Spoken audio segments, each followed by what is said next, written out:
Where dips the rocky highland of Slootwood in the lake, there lies a leafy island where flapping herons wake. The drowsy water rats, there we've hid our fairy vats, full of berries and of the reddest stolen cherries. Come away, O human child, to the waters and the wild, with a fairy hand in hand, for the world's more full of weeping than you can understand. Welcome to the Velocity of Now, with me, your host, Thomas Sheridan. It's the 17th of June 2015, and I opened up there with the first stanza of the William Butler Yeats poem, The Stolen Child, which was originally published in 1888 in a book called Fairy and Folk Tales of the Irish Peasantry. And as this is currently in the midst of a major Yeats celebration in this part of the world, he was from Sligo. Well, he's actually born in Dublin, but his family came from Sligo and he spent a lot of time here and formative years here. There's also a William Butler Yeats occult exhibition at the local Model Art Centre in town, which I'm going to go and see. I'll do a report on it. I may even get some video for that. So that sounds very interesting. Yeats himself was a member of the Golden Dawn, and he had an infamous, or should we say famous, psychic and magical battle with William Butler Yeats not William Butler Yeats, but Aleister Crowley and William Butler Yeats and MacGregor's Mathers. When Crowley was basically made jump ship from the Golden Dawn. Anyway, we're continuing this theme of magic, mythology, fairy tales, and fairy folklore. It's the Velocity of Now, and my website is thomassheridanarts.com. And from there, you can get links to articles at my mythological and archetypes blog, The Dragon and the Triskel. The Triskel and the Dragon, sorry. And I want to talk tonight about fairyland and this idea of being away with the fairies. It's far more complex and psychologically and culturally interesting than it first sounds. When people in Ireland, I don't know how it is in other countries, but when they use the term, he's away with the fairies, or she's away with the fairies, in the modern sense, it's come to mean that they're talking, crazy talk. They're talking nonsense. They're saying things that people don't understand. They're making statements that make them look silly and crazy and overly eccentric. And people would say he's away with the fairies or she's away with the fairies. But that's a relatively modern understanding of the term, away with the fairies. It has a very deeper and much more interesting concept. Its original meaning in Ireland in rural folk communities, when they said a person was away with the fairies, what they basically meant was that they were gone. Now, this was used to describe people who had no life in their eyes. We've all met them. The expression, the lights are on but nobody's home. Now, psychopaths sometimes have that look. Actually, very often they do. And that might be relevant to what we're going to talk about tonight. But also, just maybe people are not psychopathic, but you look into their eyes and there's an absence of soul. There's something quite not there. There's no sparkle, there's no sort of twinkle, there's no sign of human vitality within their eyes. They're just like two orbs staring at you. And often these people don't have the personalities also, the depth of personality that we also have. So the eyes are a reflection of the window of the soul. Now, what people in rural Ireland used to think in the old days was that these people had been taken by the fairies, and a sort of a fairy parasite, we'll get into interesting stuff now, from the fairy world was now operating the person as a robot. and they are not quite able to function convincingly in this reality. Do you remember what that African shaman told me? That psychopaths are the demon world trying to invade this world. Well, the demon world and the fairy world and the jinn world, it's all the same. They're just these are just different names for the same phenomena. The idea that there are other forms of consciousness that exist outside human perception that are capable of involving themselves in human affairs, in some cases by possessing or entering the body of a human being in that kind of exorcism style idea that there's a demon or an entity in there that has to be exorcised.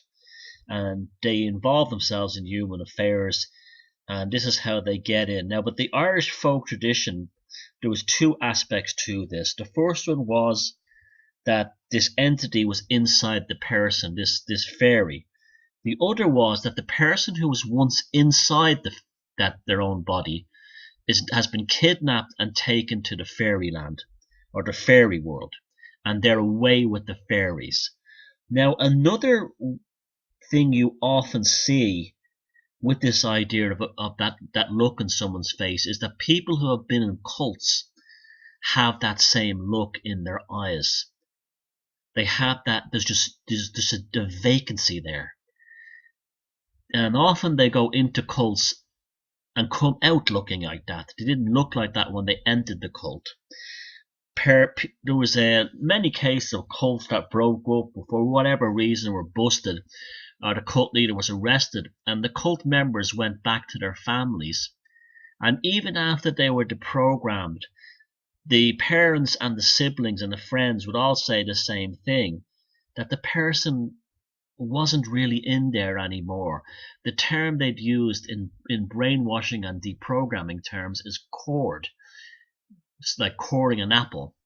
And they were not the same person. It was almost like there was an entity inside there trying to be them. The spark of life of the original person was gone, and it happened in the cult. Now, a lot of cults, because all cults, common doomsday cults, flying saucer cults, religious cults, Christian cults, you name them, they're all run by psychopaths, every last one of them. And in many cases of the kind of spiritual New Age cults, a technique is offered called soul retrieval. You see, what happens is the cult leader will generate this idea that the reason why the person entering the cult has all these problems is their soul has gone, was taken from them.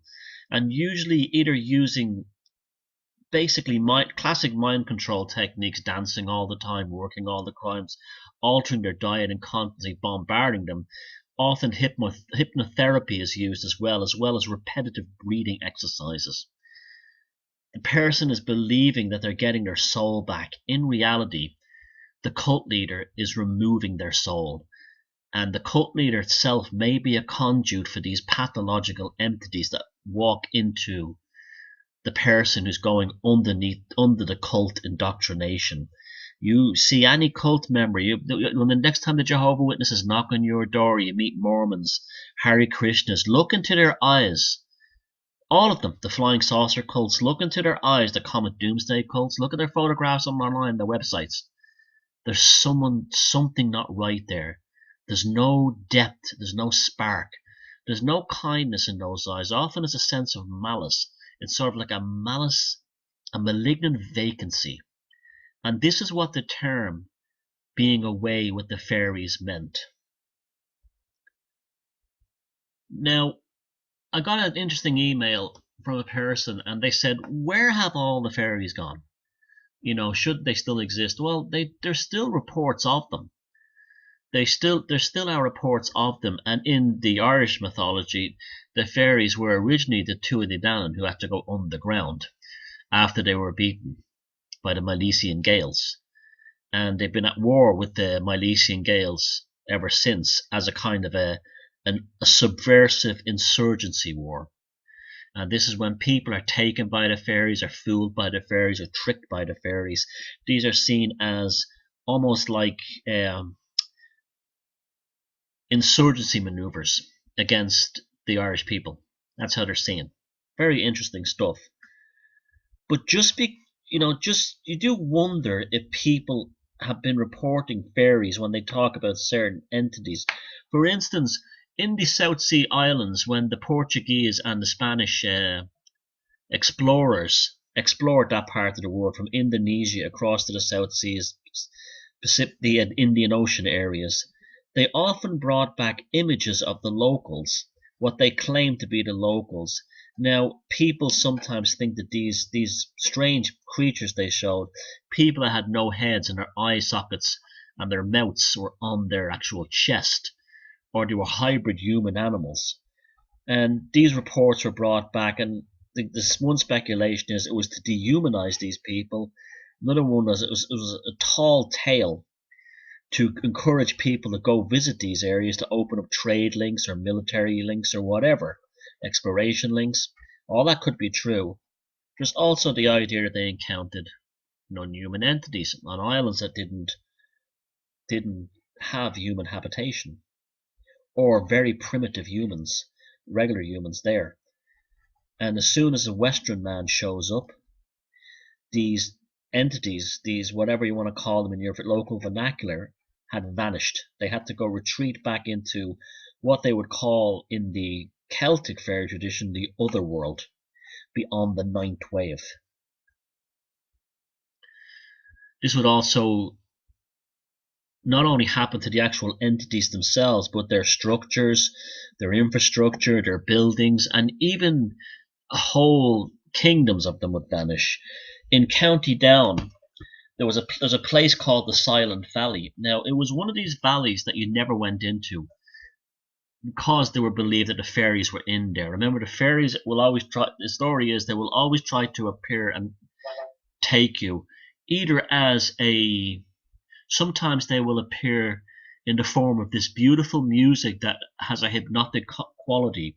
It sounds like traditional Irish music. In fact, a lot of Irish music, particularly sean-nós singing, is supposed to directly come from fairies. People having heard it out in the fields or the woods or the bogs in the old days.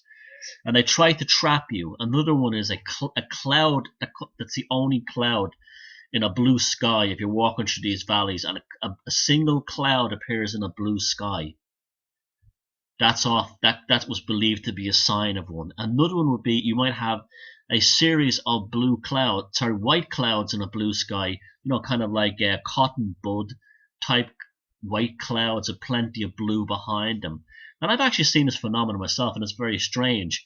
And a very dark, smaller black cloud, against even the wind cycle, seems to come into the view of where you're staring. And they say that's sometimes could be a fairy as well, how they come to get you. But often the music is the common one. Sometimes they fire weapons at people, like darts and arrows. And the Silent Valley was one of these places that humans only went into, Irish people country folk only went into if they absolutely had to. This also happened in England as well.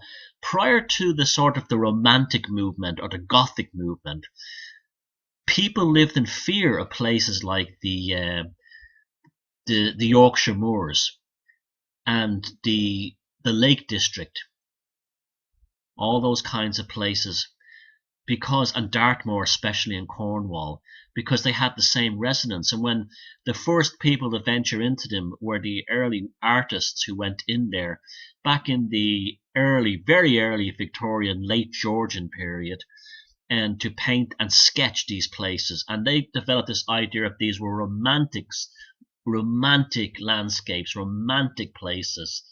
And often these same artists, such as the Samuel Palmers, the Turner, and the artists that existed at that time doing the watercolor paintings of these places that were considered like off bounds to country people, because they were considered to be dangerous, but not just dangerous because something had happened to you, but dangerous because there was other entities living there. That's only when people started to wander into these places. The Silent Valley was believed to have lost. It was called the Silent Valley. It had a different name before 18 1239, when on the 6th of January something called the Great Wind, or the Night of the Great Wind, blew across the east coast of Ireland, destroying thousands and thousands of property. It was the biggest storm ever recorded in human records in the history of Ireland. And the story is, in the Silent Valley in County Down, the wind was so strong that it blew the fairies away. And that's why it's called the Silent Valley, because you no longer hear the fairy music in it.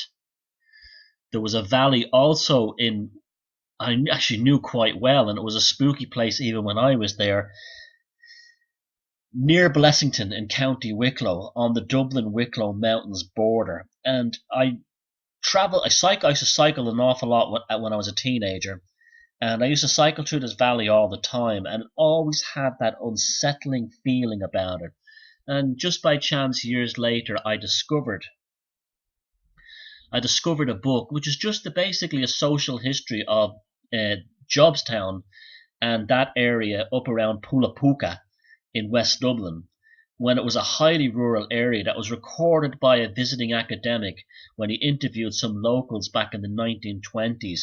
And these were very old men, and they were so old that some of their grandfathers had fought in the 1798 rebellion for the United Irishmen. So there was a tremendous folk memory.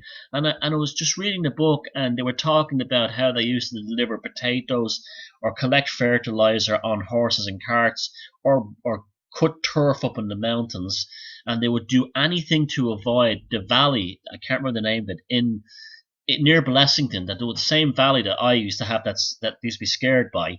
And at that time, because they said it was populated by the fairies and you would not come back. If they caught you, they would try to abduct you. This meme is always there, that the fairies are somehow kind of having military operations, interdimensional counterinsurgency operations against the native Irish. And they will take your children, they'll take your livestock, and they'll take you. And even in Tolkien's The Lord of the Rings, in the Two Towers, in the part of the book and the movie where Frodo and Sam are with Gollum, and they're crossing the dead marshes, there's supposed to be dead bodies of elves and men and orcs under the water. In reality, they're fairies, and you're told never to look at the bodies in the bog water. And of course Frodo does, and in the film it's very well done, where he kind of falls in a hypnotic trance into the water, and he's pulled out, while this sort of like spirit fairy elemental in the bog is there. And you do wonder all about these bog people they find all over Ireland, and in parts they haven't found. I think we've found Scotland and in Denmark and in Germany, in the peat bogs. They're always finding these bodies of people who they say have been sacrificed. Another interesting aspect of this is that sometimes people in the modern sense who have actually encountered fairies, there's one famous case in Scotland where an engineer basically risked his whole career by going public with this, said he had encountered these individuals, and he said they looked just like the bog people. They had the same leathery skin and the same kind of like a Gollum-like look about them. So there you have it. Fairy music, you hear that. It's very beautiful. That means they're trying to seduce you.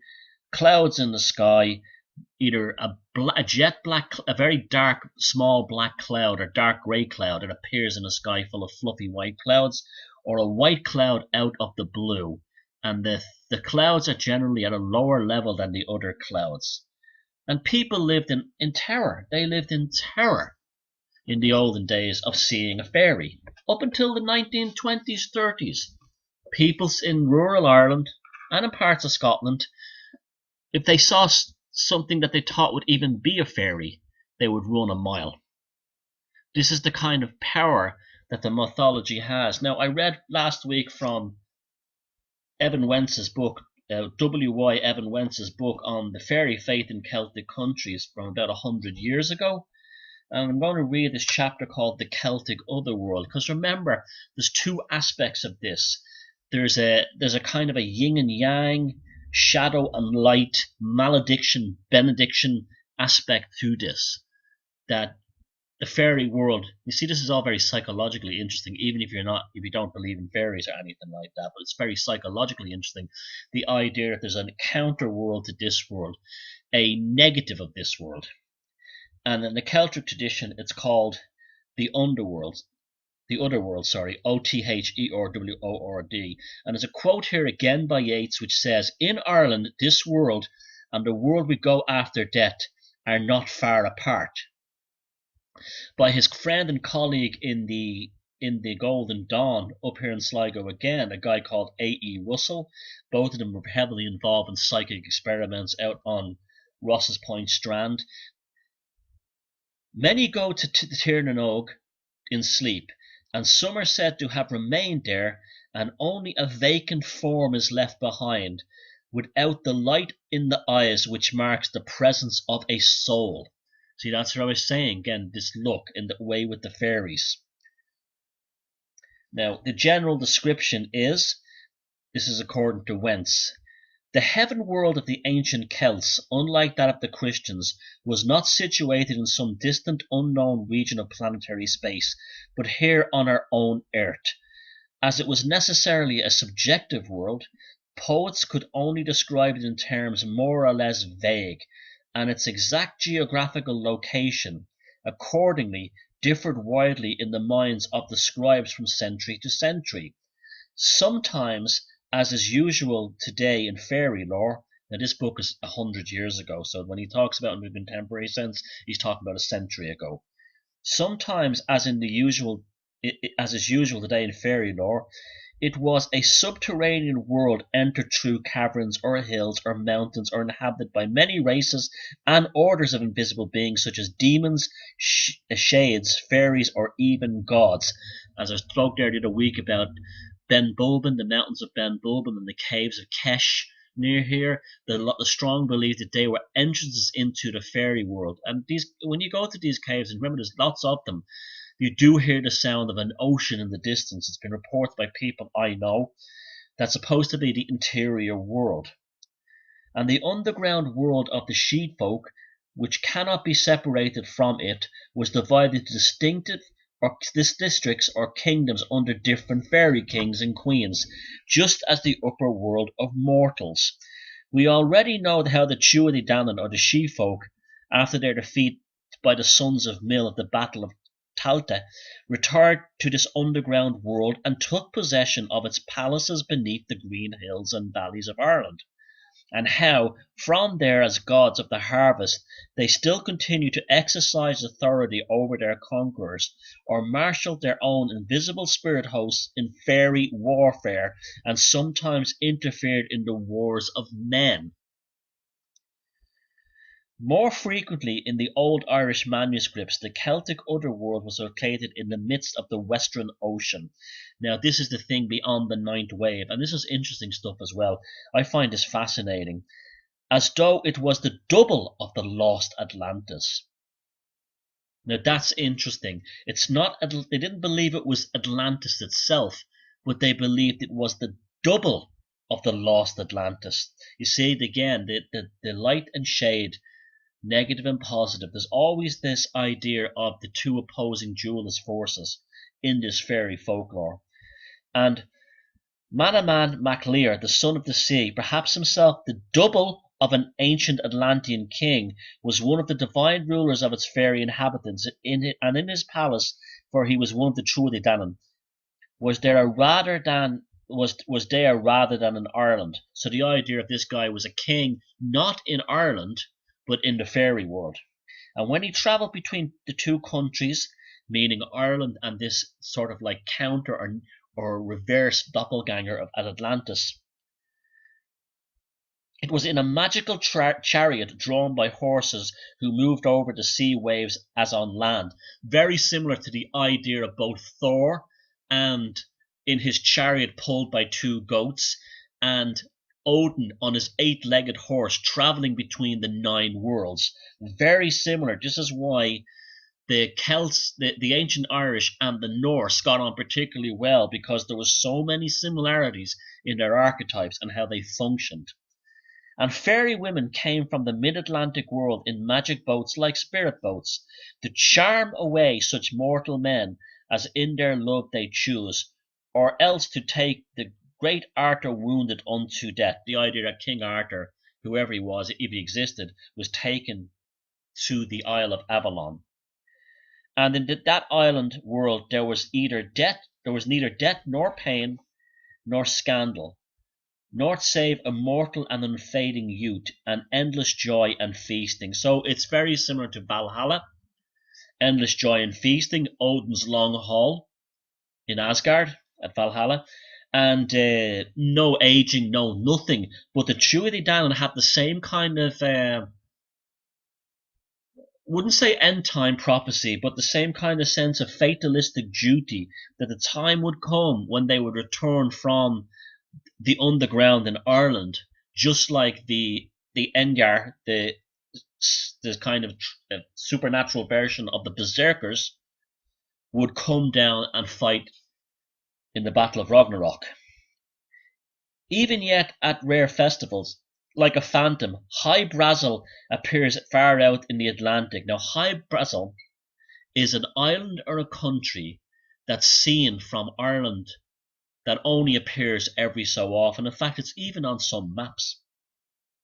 Now, this is another interesting thing because you can have the phenomena where, and I've seen this myself, where a distant place can be refracted by the light, a water vapor in the air in particular, and the light at certain things that can bring a distant place much closer. One time I was at the beach in north side of Dublin, and Wales only looked like it was across about a couple of miles.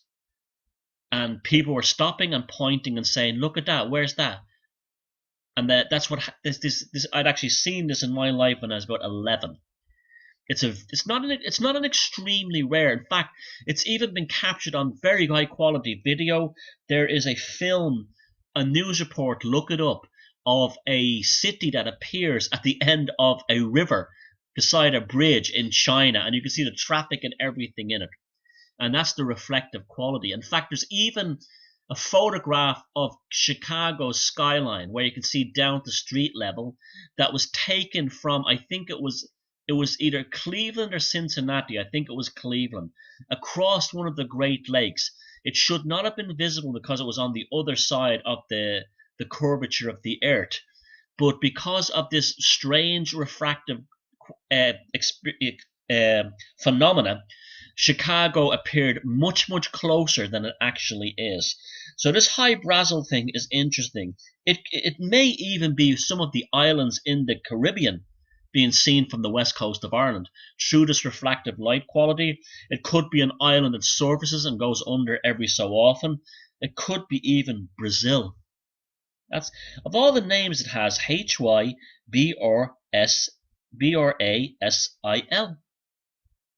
Anyway, it appears out in the Atlantic. No later than the summer of 1908, it is said to have been seen from the west of Ireland, just as the strange invisible island near Inishmurray. That's very close to here as well. A very important island, Inishmurray. It's loaded with megaliths, Viking and early Irish and monastic settlements. Very important island. I don't think anybody lives there today. I think maybe one or two people still lives there. But the island itself is a gold mine of archaeological and cultural treasures, even though it's basically just a small flat island. And Inishmurray, the island near Inishmurray, was believed to be inhabited by the invisible Gentry. And I spoke about them a few weeks ago, the Gentry. These are the race of an aristocratic race of highly intelligent people who are supposed to live inside Ben Bulben. Is seen, and they're also believed to be connected to Tuatha Danann. Is seen once every 7 years. And too many men of intelligence testify to having seen Hy-Brasil at the same moment, when they have been together or separated, as during the summer of 1908, for it is to be explained away as an ordinary illusion of the senses. Nor can it be due to a mirage such as we know, because neither its shape nor position seems to conform to any known islands or landmass. The Celtic otherworld is like that hidden realm of subjectivity lying just beyond the horizon of mortal existence. That's beautiful writing, that. Which we cannot behold when we would, save with the mystic vision of the Irish seer. Thus, in the legend of Bran's friends, who sat over dinner at Harlech with the head of Bran for 7 years, 3 curious birds acted as musicians, the 3 birds of Rhiannon. This is in Welsh mythology now, which were said to sing the dead back to life and the living into death. Very similar to the fairy music. But the birds were not in Harlech. Harlech is the Welsh name, the old name for Wales. They were out over the sea in the atmosphere of Rhiannon's realm in the bosom of Cardigan Bay. And though we might say of that other world, as we have learned from these the 3 birds of Rhiannon, and as Socrates would say, that its inhabitants are come from the living, and the living in our world from the dead there. So a swapping of souls. People who die or lose their personality or soul in this world are flipped over into the other world, and the same thing happens to the entities on that world when they are either somehow lose their consciousness from their body or are dead. They flip over into this world. This is why you lot better be very fucking careful with your ayahuasca. You trendy, because I've met no one who's taken ayahuasca who ended up a spiritual person. You go to all their pages, you see, half of them are still promoting neo-Nazi white national stuff, Jew bashing, and they're still as angry as ever. And they have their obligatory little window saying the DMT, the spirit molecule, is their favorite film. So you better be careful when you go down to South America that you're not being taken back by the entities or the fairy world in the Amazon as revenge for the conquistadors. In fact, I've heard Graham Hancock very, very irresponsibly try to make out that it was the reverse of the conquistadors in that they were bringing spirituality back to the West.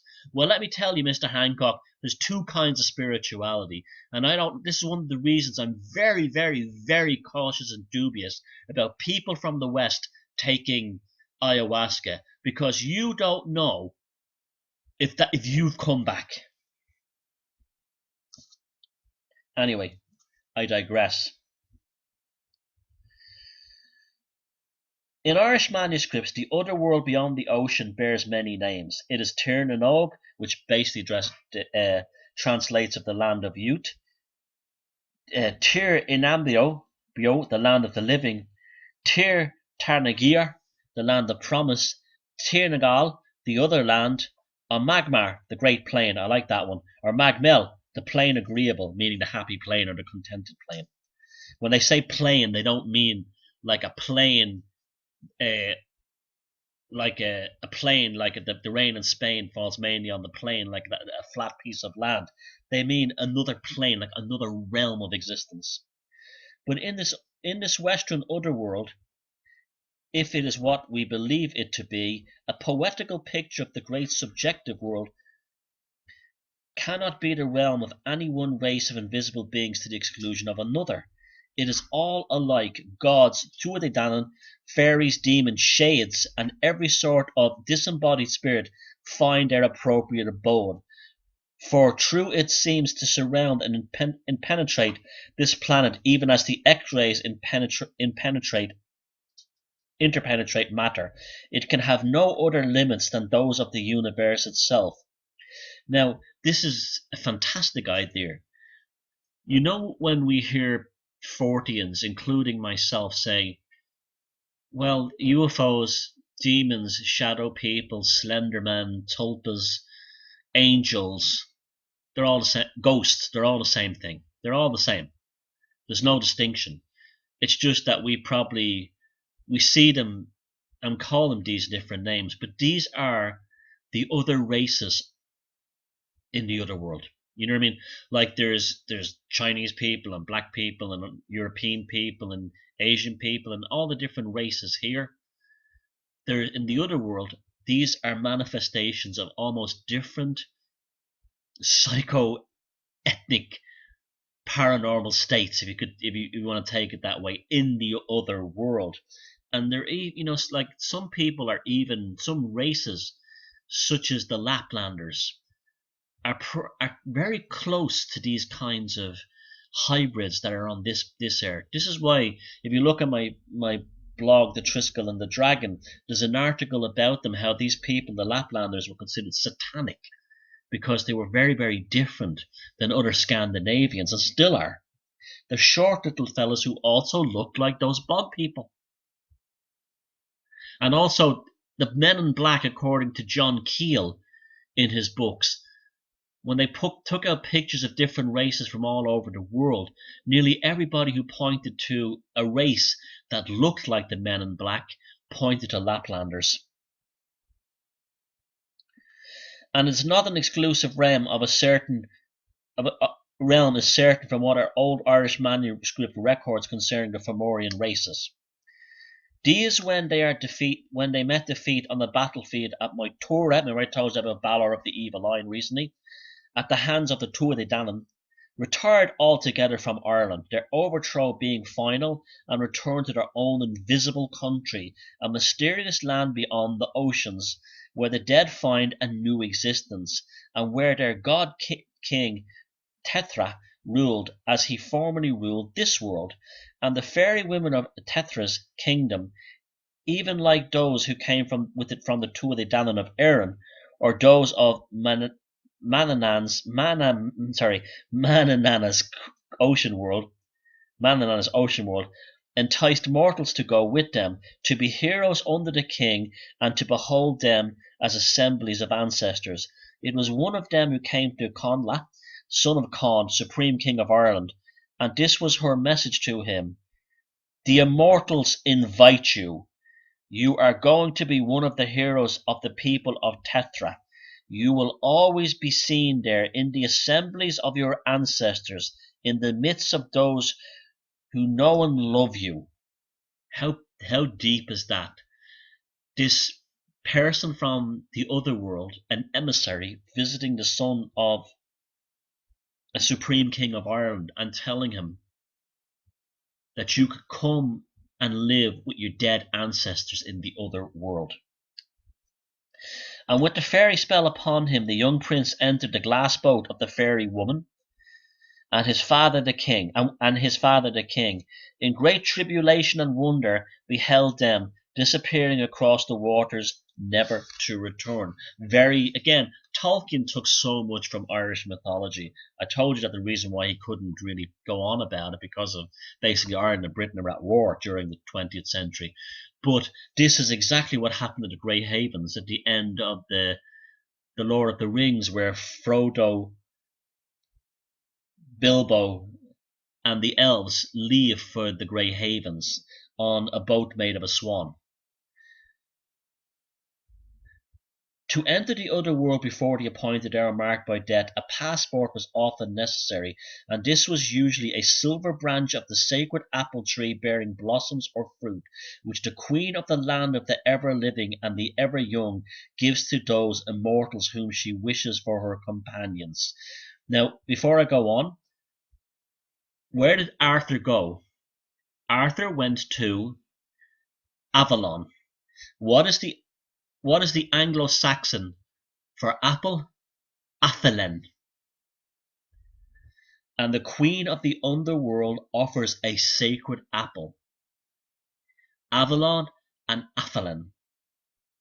Though sometimes, as we shall see, it was a single apple without its branch, the queen's gift served not only as passports, but also as food and drink for mortals who go with her.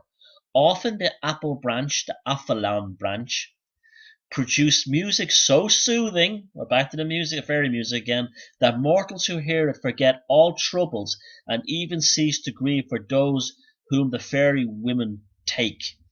For us there is no episode more important than those in the ancient epics concerning these apple tree talismans, because in them we find a certain key which unlocks the secret of that world from which such talismans are brought, and proves it be the same sort of place as the other world of the Greeks and the Romans.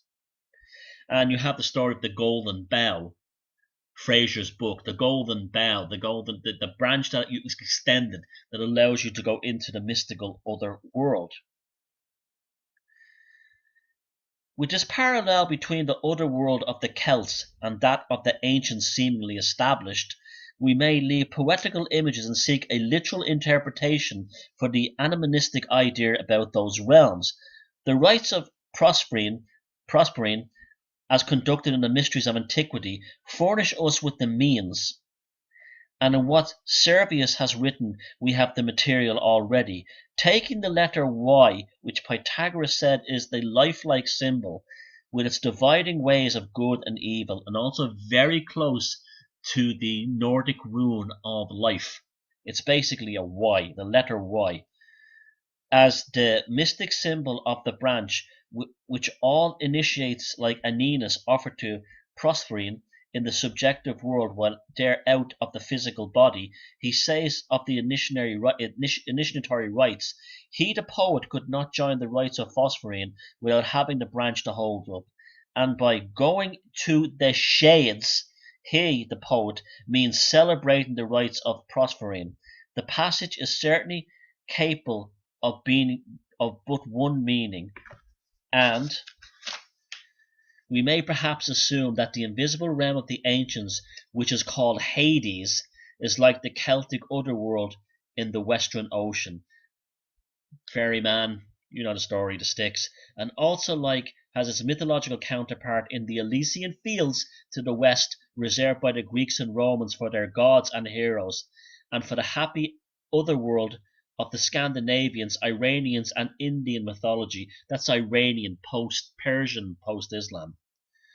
Iran, Persia has a fantastic, eventually we will get to this at some point, pre-Christian, pre-Islamic, pre-Zoroastrian fairy fate. That's for another time. What time is it? We have 20 minutes left. It must then follow that all the realms, though placed in different localities by various nations, epochs, traditions, scribes, and poets, even as the underground world of the Tuatha Danann in Ireland differs from that ruled over by one of their own race, Manannán, the son of the sea, are simply various ways in which different Aryan peoples have had it looking at the one great invisible realm of which we have just spoken, and which forms the heaven world of every religion, Aryan and non-Aryan, known to man. And if this conclusion is accepted, and it seems that we must be, merely on the evidence of the literary or recorded Celtic fairy fate, our psychological theory stands proving. This Wentz book is actually very much based on Jungian psychology. It's one of the reasons I like it so much. Now,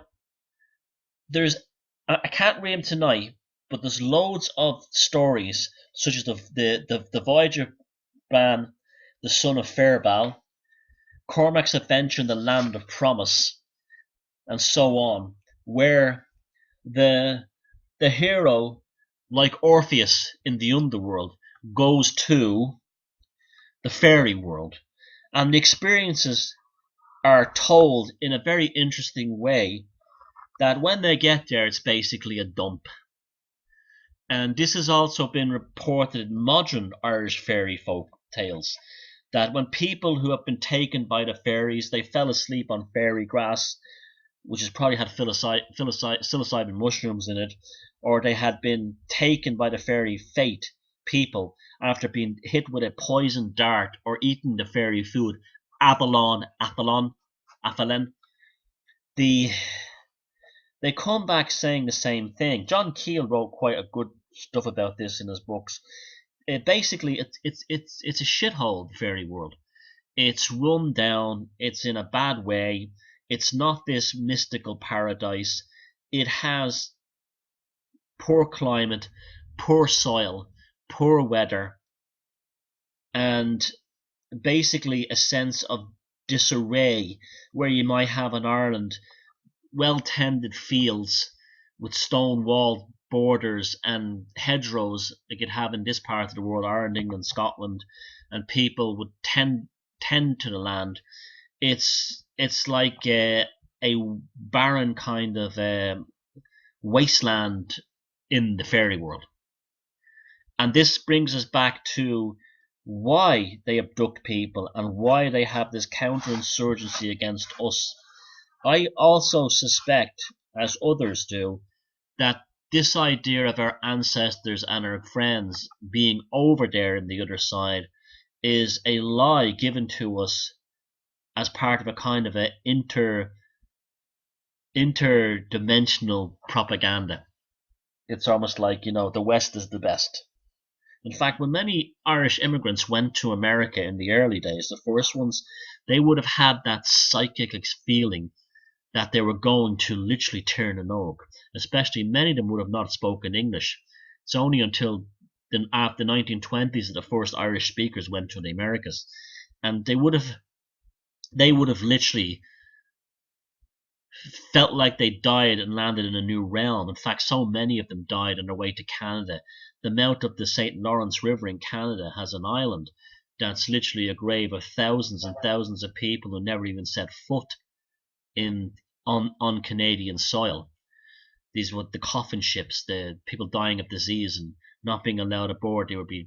They'd have typhoid and cholera, and they would be quarantined on these islands.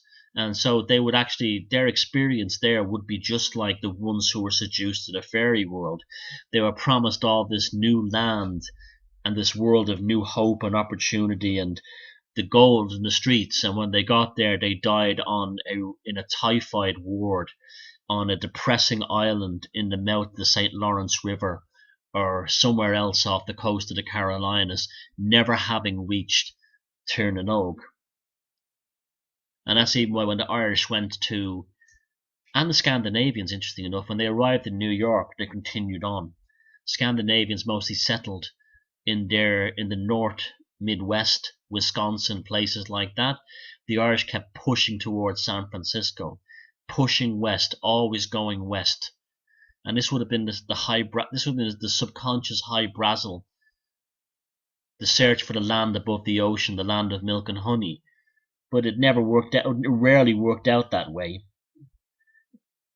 I think Coppola in that film, that's a very deep movie, The Gangs of New York. I think while Bill the butcher, played by Daniel Day-Lewis, is actually an Odin archetype. He's one eye. He knows everything that goes on. He controls everything, and he travels to the 5 points, the 9 worlds, to battle the enemy, which is the Irish. The Irish, on the other hand, have landed not in the land of milk and honey, but in this appalling place.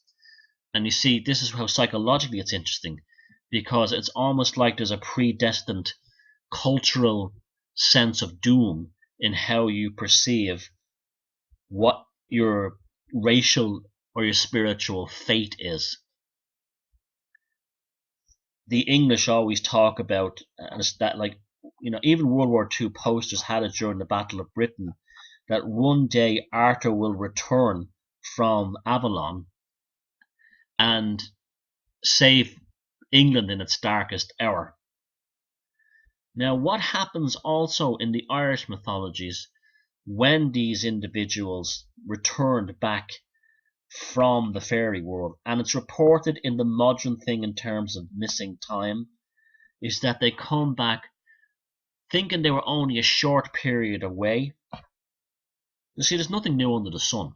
Only a short period away, only to come back and find that they were sometimes not only years away, but decades and even centuries. That they would the stories of the heroes coming back and looking all over Ireland for their friends and finding their great-grandchildren, being shocked at how the country has changed. New towns have been built, roads that didn't exist are now there. And it's exactly the same thing as the UFOs and the missing time phenomena. That when they enter into the fairy world, that time has a completely different clock speed, which is an interesting idea anyway. When you think in terms of the human brain, doesn't have a clock speed as such. The time that we experience is imposed upon the human brain. But when you can actually change the clock speed of the human brain, that's when you're having a good time. Time flies quickly, and that's moments of great intensity. Time stands still. And so this is what happened to these people when they returned back from fairy world. They were shocked to find out that that Ireland had changed completely. Now, there's other ways of looking at this. The idea of at the immigrant who can never go home. In fact, I was always amazed when I would go to America, when I was in America, and even in England, when I would meet older Irish immigrants, they would talk about Ireland as exactly when they left it, as if the chronological progressions which had happened in America or England or Australia or wherever they are did not happen in Ireland. In fact, I can even remember when I was over there and meet younger guys, say who'd been in America for a few years, who decided to go back to Ireland after, say, maybe 8 or 9 years, would be back in New York a couple of weeks later. And they would always say the same things. I got back home and everything had changed. All my friends had gotten married and had kids and didn't want to hang out. They couldn't hang out. They had all kinds of responsibilities like mortgages and jobs. And all the clubs and places I went to are all gone and not there anymore. It's the strangest thing. And I want to say to these people, are you aware that chronological progression happens in the place you left as well as the place you're currently in? And a lot of them don't know that. A lot of them are genuinely shocked to find, like Irish immigrants who left Ireland in the 50s, they're old people now, or they're genuinely shocked to come back to Ireland and see that there's computers and mobile phones and laptops. They still expect it to be like 1950s. It's their brain shut off. So maybe in these folk tales, there are ways of telling people that if you emigrate, you can never come home. You can't go home again, that old adage. This is the idea of the fairy world and mythology as a whole being a compensatory mechanism, which I believe it is, for life in this world to help us deal with things that our brains may have difficulty dealing with. So allegory, poetry, art helps us to deal with it better. But I also believe that there's actually a real possibility that there is another world outside this one. There's far too much folklore and legends and cultural stories and mythologies that tell the same story of another world that's akin to this one. And we have an innate relationship with that other world. And okay, I may have a lot of problems with people like David Icke talking about his reptilians, mainly because he's not very well educated in any of this stuff, and he just sees a picture of a lizard or a gargoyle and says they're reptilians. However, he may be performing for some of these people, particularly in England, a very powerful archetype in that he's keeping the idea, he's talking about this outside our 5 sense reality, he's keeping unknowingly, I might add, unknowingly and unaware, keeping the idea in people's minds of the other world beyond this world, the doppelganger of the reality we inherit. And so maybe he's unknowingly performing this idea of the archetype, as is people like Rosemary Allen Guiley, who talk about the jinn and keep the idea of the jinn going, as are people who talk about shadow people, as are people who talk about sleep paralysis and night hags, as are people who go on ghost tours, as are people who contact the dead at seances, as are people like me who create machines to try and kidnap demons. There's not, just as an experiment to see what happens, not necessarily believing, just the very idea that these concepts exist. And even popular literature, everything from Yeats, well, Yeats was a firm believer in the fairy world, everything from Yeats to Tolkien to even George Lucas and Star Wars, keeping the idea of this reality just outside this reality, where the other aspects of us exist. This creates a schism. And this schism is that we're one side of a force and these entities on the other side are another side of the force, and hence why any attempts to communicate with them generally end up with people in psychiatric hospitals committing suicide or going crazy, or taking drugs, hallucinogenics, and not fully understanding the consequences, or using Ouija boards and not understanding it's a hotline to the dark side. We need emissaries between this reality and that reality. This is what the druids in the past, this is what the shaman are and still are, and where real shaman exist. I'm not talking about some fella in Glastonbury who calls himself, Crystal Dicky, who calls himself a shaman because he did a course. I'm talking about the real thing.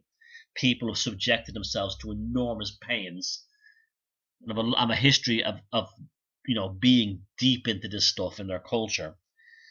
They were the ones who handed the olive branch and almost acted like conductors between the energies of either side. The druids very much were involved in this.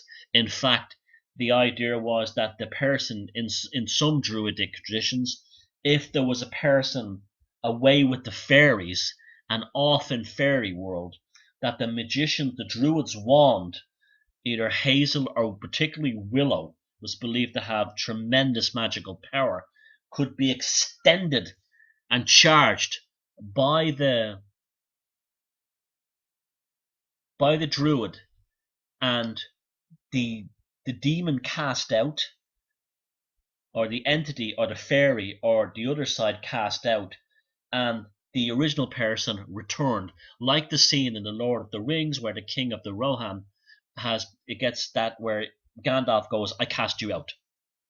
Now, Saruman had gotten into him, but the king existed somewhere else. He didn't die.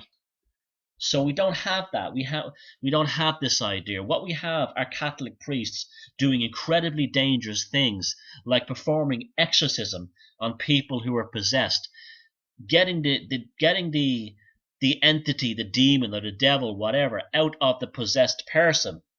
And then it all seems great and happy. It all seems wonderful and sweet.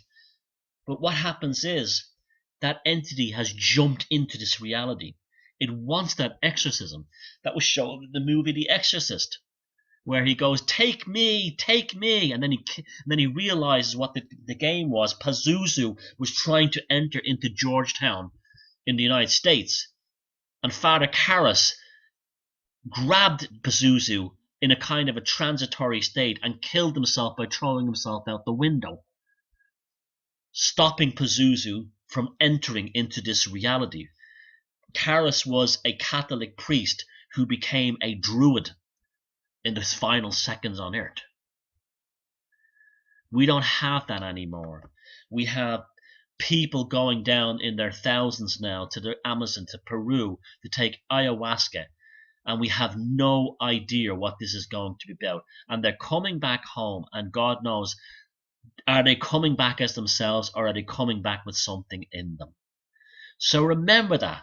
The next time you meet a person, and we all meet them, that has that lack of look of life in their eyes, that a person that you could never, we've all met them, then you could never have a deep conversation with them. You didn't even get to know them. Now, I'm not dehumanizing these people. These people have probably been damaged.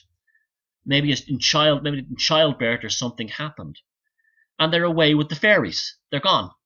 And so, if the theme of this tonight's show is to recapture the true meaning of that statement, he or a she is away with the fairies. Thank you very much. My name is Thomas Sheridan, and I'll see you all next week, and feck him if they can take a joke. Thank you.